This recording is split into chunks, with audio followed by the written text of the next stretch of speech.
Time to get to movies and money. For that, we have movie man Eric Childress standing by. Hello, Eric. Hi, Angie. Eric, I was able to stream King Richard over the Thanksgiving holiday with my family. Do you see any areas that the film industry can derive hope from following the Thanksgiving box office numbers? I do, Angie, on a couple of fronts that the box office has been lacking in. The first of which is families. Now, much of this has had to do with keeping young people safe who have not yet been eligible for the vaccines that adults have. While we are still in just the early stages of this, just 2 weeks ago, we were told that 10% of children ages 5 to 11 have been vaccinated. And over the holiday, Disney's Encanto took the top spot with a haul of 40 million over the 5 days. Now, that is still not up to Thanksgiving numbers pre-2020, but it is a step in the right direction given that no fully animated film during the pandemic has even cracked 60 million. Encanto will be at least there this upcoming weekend, as theaters and the industry are hoping this will be the first animated film to crack 100 million since 2019. Another sign of good news, House of Gucci managed to take home 22 million over the holiday. Now, I'm sure plenty of adults have gone to see many of the Marvel hits and the James Bond film. When I talk of movies for adults, I am specifically referencing original films not based in any pre-existing universe, and aside from only 3 that would qualify as such this year, none of the kind have grossed over $30 million. Now, Gucci will be the first R-rated film on that list to do so, and I think that gives some hope to a very big musical that I'll be reviewing here this time next week.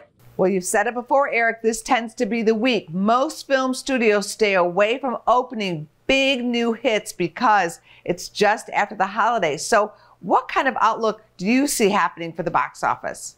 Well, normally the weekend after Thanksgiving is a bit of a cool down as families get in most of their movie going over one holiday and begin to prepare for another. But this weekend could actually see a battle for the top spot and maybe even a shift from what we saw this past week.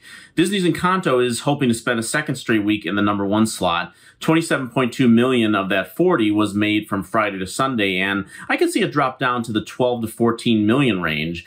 And if that is the case, do not be surprised if Ghostbusters Afterlife actually edges it out for the top spot. Well, let's take a look at one of the next biggest films to come to the box office. Here's a look at the new Spider-Man. When you botched that spell where you wanted everyone to forget that Peter Parker's Spider-Man, we started getting some visitors. From every universe. Can Spidey bring more hope to theaters this holiday season? Yeah, I don't think theaters will need to waste their Christmas wish on this one, Angie, because the writing is on the wall that Spider-Man No Way Home is going to be the biggest hit of the year, at least domestically, if not worldwide, where the James Bond film just surpassed 750 million. Now, tickets went on sale for Spider-Man on Monday, and Fandango could barely contain the traffic as it had its best single-day sale since 2019 with Avengers Endgame, aka the highest grossing film of all time. Now, the pre-sales on Monday alone were higher than not just the last Spider-Man film, but also Avengers Infinity War and 3 of the last 4 Star Wars films, which, remind you, were all pre-pandemic.